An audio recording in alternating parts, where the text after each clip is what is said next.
خان بابا پښتون قوم د اسلام نه مخکې په کوم دین پاتې شوی دی؟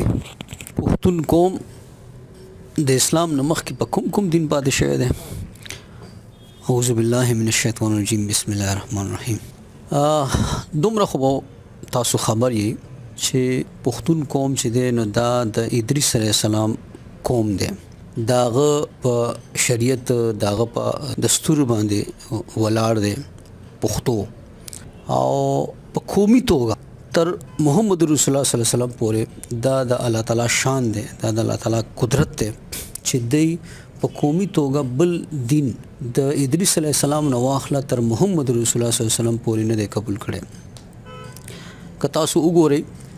نو د دې هغه کړوړو دغه نو تاسو ته اندازه وشي، د دې دستور نو تاسو ته اندازه وشي. دا هغه وخت نه د ادریس علیه السلام په وینا باندې د الله تعالی په حکم باندې چې دی نو هغه د نورو نه بیل شو، د قابل دغه خلکو نه او د نورو خلکو نه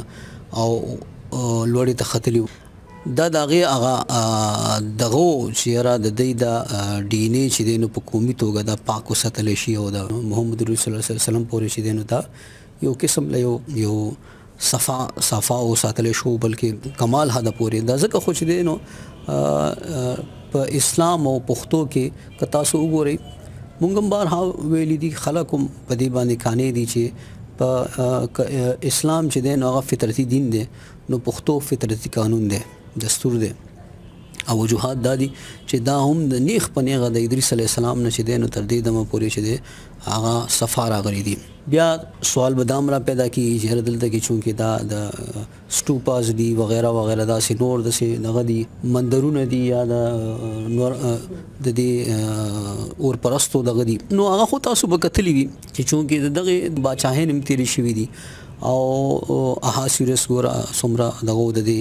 اور پرستو هغه دغه پارسیان چې وته وي هغه دغه ډېر زیات دغه تیر شوی دی. بیا که تاسو وګورئ نو د بدھ مت اشوک دی ګریټ چې ورته وایي کنه اشوکا، هغه ډېر کار کړی دی. هغه چې دی نو شونکر اول پسوانی کې هغه راغلی و دی خوا طرف ته د دغه نه راتښتېدلی او بیا رستم چې دی نو کله دی لاړو او بیا به دغه شو باچا شو، څه ډېر هغه د ظلمونو هم ډېر دغه دي. خو بیا رستو هغه بدھ مت ته لاړو او بدھ مت لپاره ډېر کارونه کړي دي، دغه کړي دا دونه چې څومره تاسو وینئ دا د اشوکا دا چونکې هغه سره پیسه هم ډېره وه دغه هم ډېره وه او بیا رستو هغه یو دغه شو د بدھ مت یو پیروکار شو دغه شو. نو دا هر څه چې دی ګورئ نن سبا که تاسو وګورئ په دې صدر کې عیسایانو چرچونه دي، نو تاسو به سبا لکه چېرته دا نور هر څه وران شي، څو قاصب راشي دغه راشي د هر څه وران کړي او هغه دغه پاتې شي، نو تاسو به څه وایئ چې دلته کې ټول خلک عیسایانو د دې کړو وړو نه. ګوره کله هم چې تاسو په یو قوم ژبه یو دغه باندې ریسرچ کوئ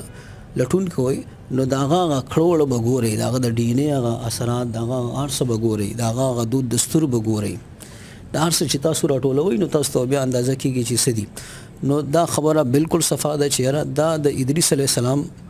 قوم دی، د ادریس علیه السلام په دستور پښتو باندې ولاړ دی تر محمد رسول الله صلی الله علیه وسلم پورې په قومي توګه د هیڅ قسمه بل دین بل دغه نه دی قبول کړی. الله مو خاطر